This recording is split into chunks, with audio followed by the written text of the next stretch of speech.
So I'm now going to set about actually tidying up the block and getting it ready for the full gasket kit that we're going to do. So I'm going to start by just masking up all the important orifices and just giving it a full degrees. So as I said, degrees is good, but petrol in a spray bottle is always going to be a lot better. A full degrease and wipe down later, it's all looking pretty shiny. I'm happy with that. Surface now. Unless they're really clean, you're just not going to get a good seal between that and the refurbished head.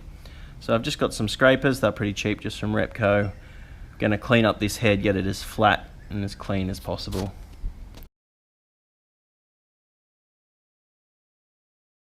So after I've sort of flattened the surfaces with the razor, now I'm going to do the water jacket holes, just using a screwdriver. Just clean them out as much as you can.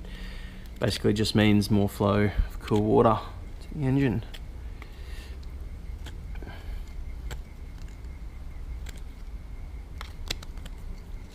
Starting to think this motor was perhaps not flushed out particularly well. Look at that. I'm not sure though if this is... This could be sand. I'm thinking maybe this is sand. Just from the last time it was run, it went through a sandbank or something. Yeah, not ideal. So if you recall, when we pulled the heads off, some of the head bolts were quite difficult to get out because obviously salt had gotten down in the thread and it had sort of seized up. So I'm going to put a lot of degreaser down each thread.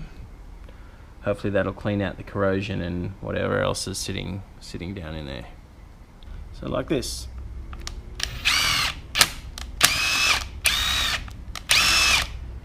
It'll also get all the degreaser that's sitting down in the bottom of that out. So when I actually put the heads on, it doesn't squeeze that out into beneath the gasket. So very importantly, make sure you clean the actual top of the block up really well, but you need to clean the ports really well. If you have all that salt and degreaser and shit that you've washed down the heads with, washed down the block with, end up in there, it's just going to score it, and if you put it back on without any lubricant there, it's going to corrode.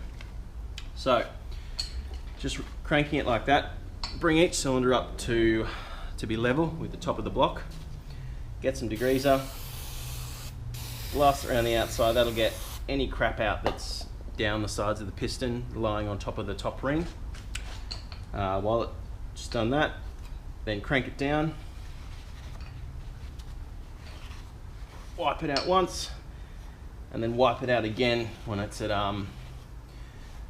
what's the opposite of top dead center? Bottom dead center, maybe? I don't know. And make sure you get in the ports at the bottom as well, because I found a bit of stuff has ran down into them as well. And use a clean rag for every cylinder. And do that for everyone, obviously. So once you've done that, put on a clean glove, and I mean a really clean glove, like what you'd handle food with, or just wash your finger really well and do that. Just get some 2-stroke oil, coat every bore in just a good lather of 2-stroke oil. That way we can leave the heads off, we can put them on and leave it for months. We don't have to worry about it corroding, and it'll have a bit of lubrication when it does finally start up. So these are the heads that are now back from the engine shop. Now what I haven't talked about yet is what I actually want to do with this motor. So I think probably the long-term goal, I think this motor's final resting spot is going to be on a ski boat. Once I'm finished with this, I'd probably get a bigger half cabin and I will keep the motor, and that'll end up on some fast ski boat. So while it's already overpowered for the boat, I'm going to try and get even more power out of it. So the first thing I've done is had the heads shaved, and now they've been shaved 60 thou. So that should give a reasonable boost in compression. I still want to be able to run it on a lower grade fuel and have it run right and be reliable, so I haven't gone nuts. But yeah, that should see a healthy gain. Now they've been, I'll just show you. So that's after the machine shop has skimmed them that much. They're also sonically cleaned, so all the water galleries have been properly cleaned out. Obviously they've got no paint, so we've got to paint them. So I'm gonna put some wax and grease remover on it now and give these a good paint. So we're all masked up. Gonna put a few layers of a engine enamel on. We are going for gold, I believe.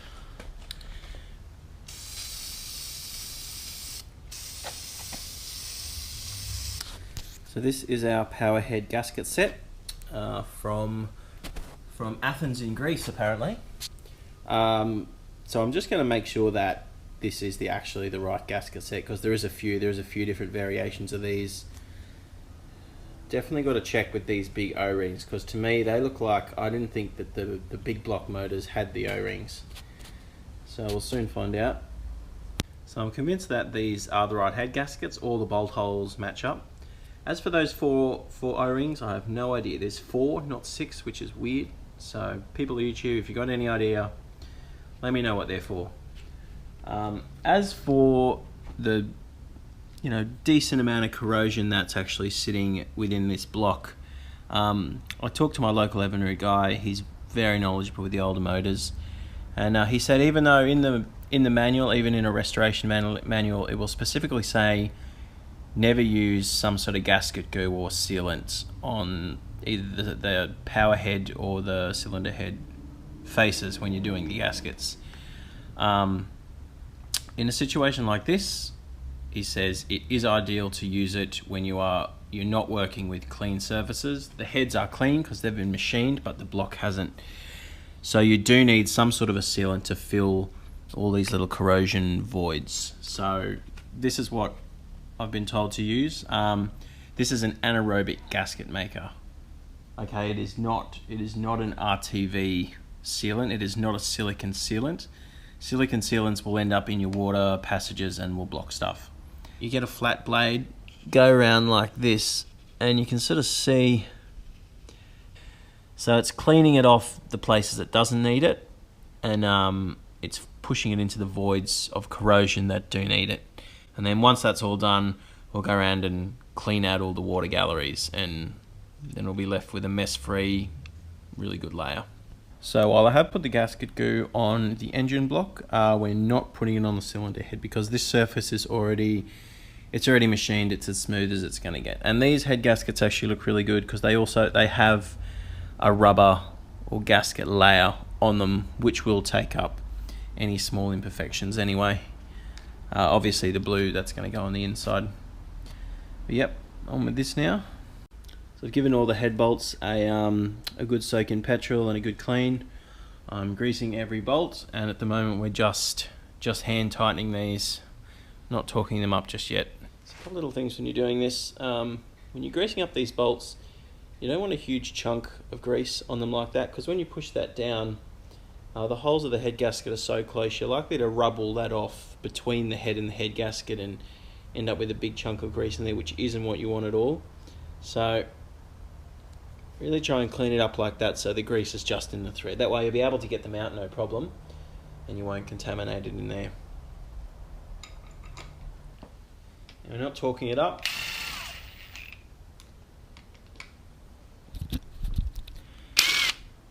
All we're doing is just doing these up. Not torquing anything up yet. It'll all come in a minute.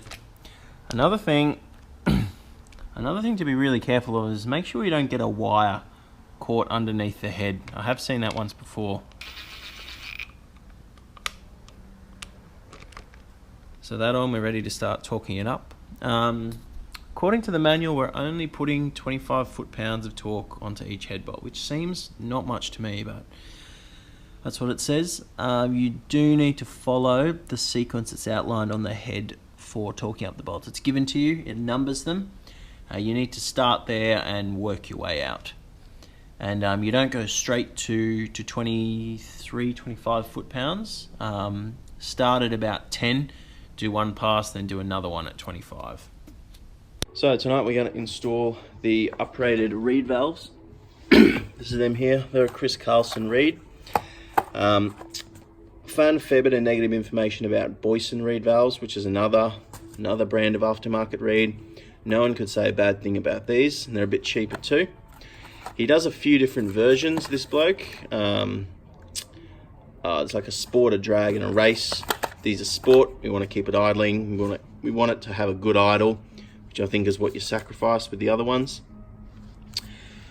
So we'll pull the carbs off. I'm not actually sure exactly where they sit. It'll be somewhere down in here, and I'll explain actually what they do. So that's the carbies off. Wasn't too bad. I think it was just 2 bolts on each one.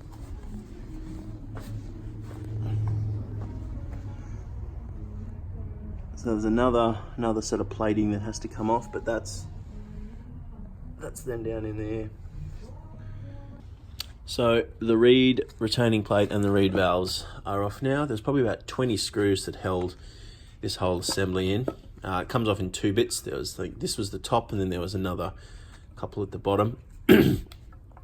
So what a reed valve actually does is it stops pulses of air coming back through the intake. Pulses of air that are occurring because with a 2-stroke, both inlet and exhaust valves are open at the same time, and you can't have pulses of air going back through the carbs. So essentially they're an over-engineered one-way valve for air, and that's them here. As air pushes, there's a positive pressure on this side. These little flaps here, they lift up to the point where they're pushing against these retainers. Now the factory ones, to me they look like either tin or stainless steel. They're probably stainless steel. I'm sure Evinrude put a lot of engineering into them, but they're one of the first things you do modifying a 2-stroke is put better reed valves in it, and that's exactly what we're doing. So these are the reed valves. These are the aftermarket ones, the Chris Carson ones. They're a reinforced polymer. So I'm guessing the main advantage of these is that they're stiff enough to still do their job, stopping backwards pulses, but they're more flexible, they'll open quicker, be more responsive, and they're just going to cause less drag if they're opening easier. I think that's where the main advantage of them comes from. So actually holding the reed assembly into this plate, there's these little Allen head bolts. Every single one of them is stripped, so I'm drilling them all out. So once these are out, you can pull off the old gasket. Now, I found in every case, luckily there's enough of this bolt that we've drilled out remaining on the top of there. Just get a good pair of pliers onto it, and that's unscrewed pretty easily on all of them, so no drilling and tapping. So I actually got a feeling that the top and the bottom retainer set could be different. I'm not sure. The top one looks a little bit wider, the gap looks a bit bigger, so I'm just putting it all back where it came from. Don't take any chances there. Same with these and their actual cylinder number. Also found these retainers, they really aren't stiff. If I've dropped it or even put a little bit of force on it, I've often bent one, so I've had to bend it back. I've got a bolt store to match up those bolts that I had to drill out. A lot cheaper than buying genuine. Now the gaskets that came in my kit, they don't seem to be as good a quality as the genuine Evinrude ones I pulled out that all broke. So I'm going to use a little bit of gasket maker on both surfaces. So this thing's got to look as good as it goes, I reckon. So a few different bits of it. I've sanded it back, cleaned it, etched primer, and then my gold engine enamel. So this is the Evinrude Johnson parts catalogue. I think it's fantastic. Every manufacturer should have one like this. It gives you all the part numbers and exploded diagrams. So not only did this let me pick out all the little bits that fell apart when I pulled out the motor so I can get new ones of, it can also let me see what the difference between the 200, 225 and 250 is. So I've done up a little table of what the changes actually were between these models. So knowing this, what I have done is bought a set of the larger style of carbs, the 225 carbs, and I've also bought a set of these 250 75 thou jets. Now, I did actually figure out at the end, there's a bit of a difference in the blocks, and the only difference is the exhaust port's bigger on just the 225 high output and 250. So putting these big carbs on, it's still going to jump up to 225. I'm probably going to put the bigger jets in anyway, because I reckon they've probably tried to lean it out. So I think there's still plenty of gains to be made, even without going back in and porting out our block. So this is the comparison of the different styles of carb. So on the left here, that's what came off it.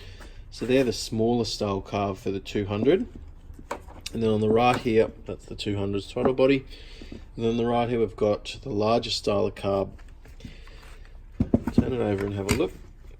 And actually looking at the size difference there, I thought it would be, you know, a few mil difference. The difference is actually pretty big. I measured this one is 38 mil across and this one's 48 mil across. So I think it was 1310 square millimeters of throttle area, and this was up more in the 1800 mark. So a huge difference there. So we're going to rebuild all the carbs. I've got the kits here. There's 6 of them. They weren't particularly cheap. They're about 55 each. It's just something we got to do. You want a good size clean container for this because you disassemble one at a time and then put it back together. You want to keep everything really clean for this. That's the best stuff you can buy. Just don't get it anywhere near car paint. It's more powerful than a thinner. It's basically a paint stripper. Right, quick video on rebuilding these carbs. Given there's 6 of them, you get pretty good at it by the 6th one. Separate it from the throttle body. 4 bolts, there's only 2 left in this one. All of them. Undo these 5 longer screws on the bottom and the 5 shorter screws on this side plate. Remove that side plate, discard that gasket. Remove the bowl and discard this gasket. Undo and remove this screw. Lift out the entire float assembly. Remove just the pin. Save the pin. Discard everything else. This big screw for housing, discard it. It can be hard to undo. Give the bowl a good spray with carb cleaner and then blast it all out with pressured air. Especially make sure you blast pressured air through there and through here. Remove this big screw. Discard the O-ring, but keep the screw. Using a small flathead, remove the high-speed jet, which is buried in there. As standard, you will not replace these. I'm upgrading to 250 jets, so I've bought these. But as standard, you're just removing this and cleaning it. Fit that poly washer over this housing. Now as standard, they do not have that poly washer. When I pulled all these out, there was no washer. Clip the little pin, the little circlip around that pin. Give this shaft a bit of a clean. Screw the housing back into the bowl. Now, thread the shaft you set aside through the float and put, let's see if I can get it to focus, there we go. Clip the little pin using that clip over that tab. Now lower that pin into the housing. Secure it back with that screw. Fit the new O-ring to that bung and put it back to, and that's the bowl finished. Starting on the housing, remove the high-speed idle jet, which is right there with the flathead. Remove this jet from here. Give it a good blast out. For heaven's sake, don't let your pressured air blow it out of your hand. Give the whole assembly a good blast out and then refit the new gasket. Put the bowl back on. Refit this side cover with the new gasket as well. Finally, refit the last gasket in the kit in here. Onto the throttle bodies. 4 screws on these side covers. Remove all of them. Pull the cover off and discard the old gasket. These are your idle adjustment screws. If you wish to remove them, you will disturb them and you'll have to do your idle settings again, which can be a pain. I'm starting from a fresh, so I'm removing them all. give these a good spray and a bit of a scrub. That surface in there. Now if you have a running issue, 9 times out of 10, it's either those holes or those holes blocked will cause a running issue, so blast them out really well. Refit the side covers with the new gaskets and put these back in. If you have removed them and plan to do a total reset of the idle mixtures, screw them all the way in, and once they're on the motor and you're testing it, start winding them out. You can now refit the carbs to the throttle bodies.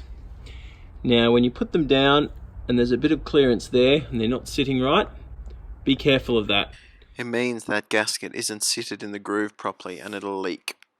So really it was just a reverse of taking the carbs off and everything bolted up the way it should. I was maybe a little bit worried about the actual mechanism that links them to the throttle, but it was all identical, it all bolted in.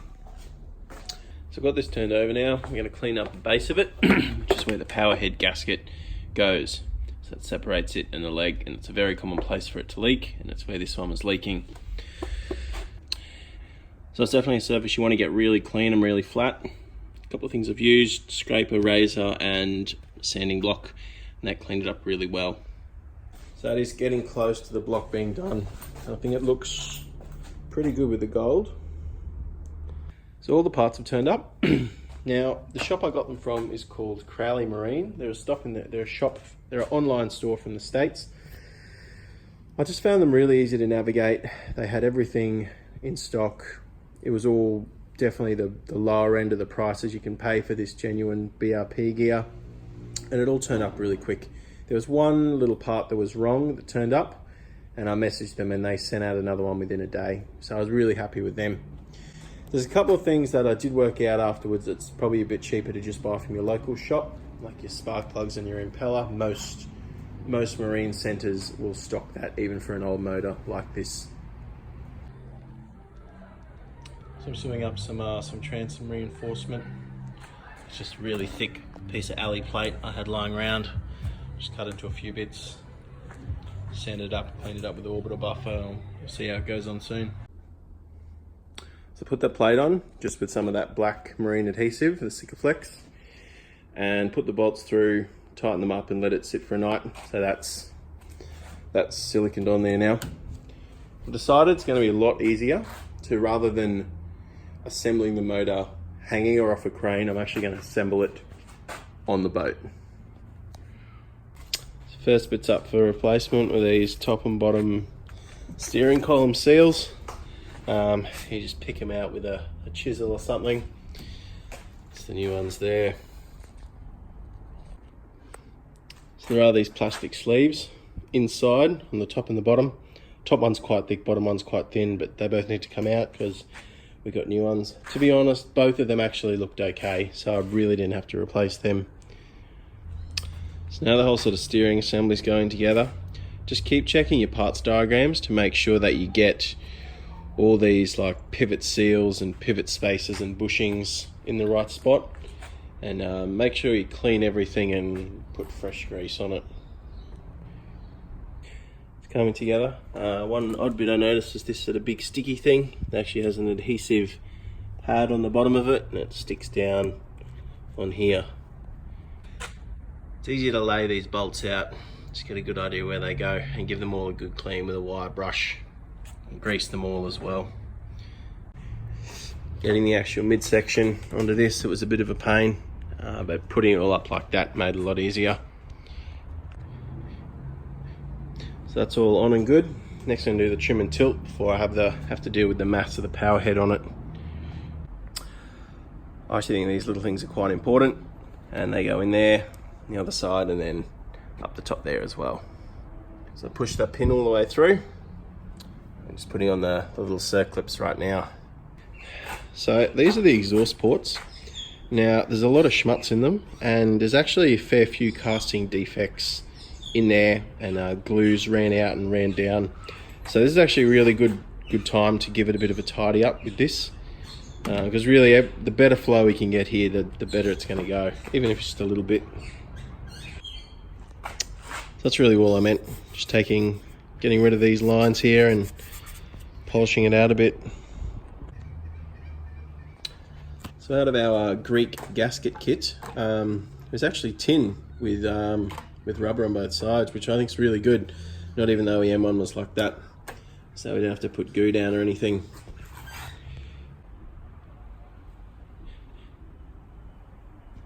So it was actually really easy. I think because there's these little locator bolts, it just plodded right on, no problem at all. Okay, so we're in the final stages of putting these bottom cowls back on now. A few little tricks.